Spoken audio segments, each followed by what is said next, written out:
देखिए रेखा और कोण के चैप्टर का 6.6 प्रश्नावली में पहला क्वेश्चन है। कह रहा है चित्र में रेखा एम समांतर है, रेखा और कोण 2 में 3:2 का अनुपात। तो कोण 1 से कोण 8 तक के सभी कोणों का मान हमें ज्ञात करना है। ठीक है, इस प्रकार से दे दिया है। यहाँ पर एम समांतर है एन के और एक तिर्यक रेखा टी इनको क्या कर रही है, एम और एन को काट रही है। इस कंडीशन में 1 2 3 4 5 6 7 8 इस प्रकार से बनेंगे। तो इसमें कह रहा है कोण 1 और कोण 2, कोण और 1 और कोण 2 का अनुपात कितना है, 3:2 है। तो सबसे पहले हम नोट कर लेंगे, है ना, जो क्वेश्चन में दिया है। दिया क्या है, कोण 1 अनुपात कोण 2 कितना दिया है, 3:2 दे दिया है। तो जो अनुपात के रूप में दिए होते हैं उनको हम बटे में लिख सकते हैं। कोण 1 अनुपात कोण 2 जब दिया तो 1/कोण 2 ले सकते हैं और ये 3/2 ले सकते हैं। अब यहाँ पर कोण 2 जो है कोण 1 में क्या कर रहा है, डिवाइड कर रहा है। इधर पक्षांतर कर देंगे तो 3/2 में मल्टीप्लाई कर देगा।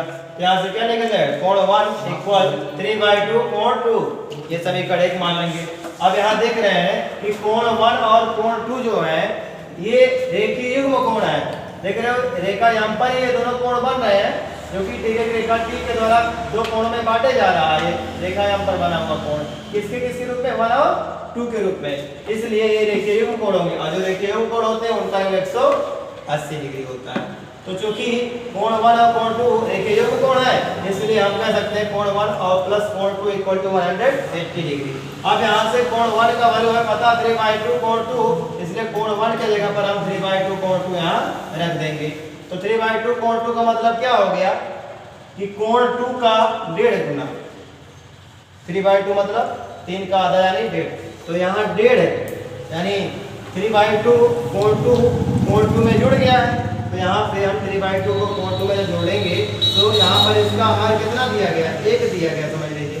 और इन दोनों का एलसीएम लेंगे तो इनका क्रॉस मल्टीप्लाई होकर जुड़ जाएगा, मतलब 1 का 3 में मल्टीप्लाई तो 1 3 का 3 और कोण 2 हो जाएगा। और यहाँ 2 2 जा देखो 2 1 जा 2 कोण 2 हो जाएगा और 5 2 आ जाएगा। तो यहाँ 3 कोण 2 और 2 कोण 2 मिलकर के क्या हो जाएगा, 5 कोण 2 और 5 कोण 2/2 हो जाएगा। तो इस प्रकार से हम इन्हें जोड़ लेते हैं और बराबर कर देते हैं 180 डिग्री के।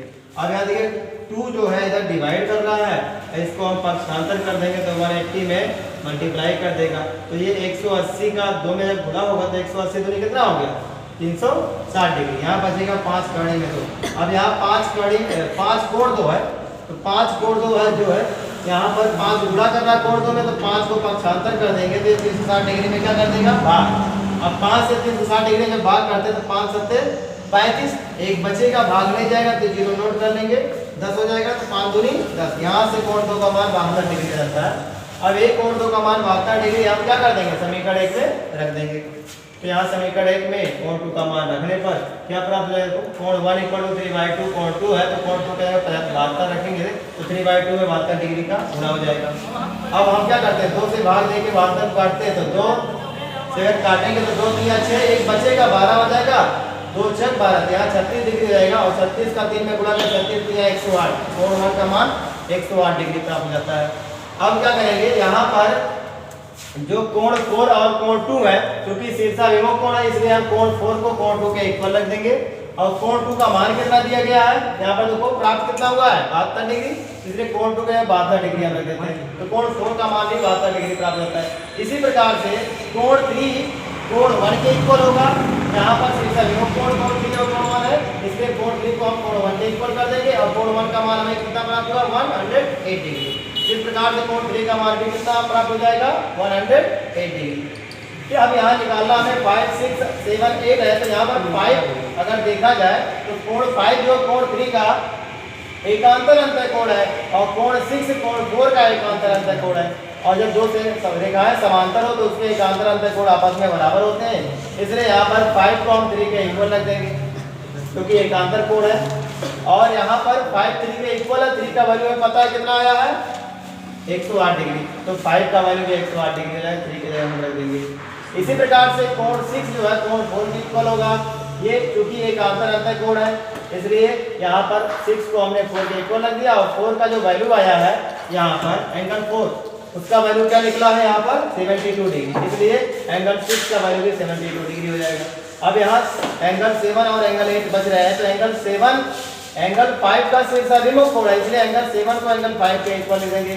और इसके अलावा हम चाहे तो एंगल 7 को एंगल 3 के इक्वल भी रख सकते हैं, क्योंकि यहाँ पर एंगल 7 एंगल 3 का संगत कोण है, और संगत कोण भी आपस में बराबर होते हैं अगर रेखाएं समांतर हो। इसलिए एंगल 7 को एंगल 5 के भी इक्वल रख के हम सॉल्व कर सकते हैं, एंगल 3 के इक्वल रख के सॉल्व कर सकते हैं। एंगल 5 के इक्वल करेंगे तो हमें शीर्ष अभिमुख कोण वाला कंडीशन लगाना पड़ेगा, और एंगल 3 के इक्वल लगेगा तो संगत कोण वाला। यहाँ पर हमने सॉल्व किया संगत कोण से, तो एंगल 7 एंगल 3 के इक्वल है, किससे? संगत कोण से। और एंगल 3 का वैल्यू हमें प्राप्त क्या हुआ है? 108 डिग्री।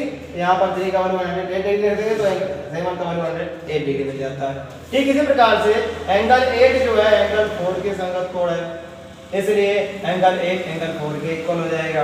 और एंगल 4 का वैल्यू हमें प्राप्त क्या हुआ है? 72 डिग्री, इसलिए हम एंगल 4 के लिए 72 डिग्री रख देंगे। इस तरह से एंगल 8 का वैल्यू 72 डिग्री प्राप्त हो जाएगा संगत कोण से। इस प्रकार से हम 1 से कोण 8 डिग्री तक सभी कोणों का मान प्राप्त कर सकते हैं।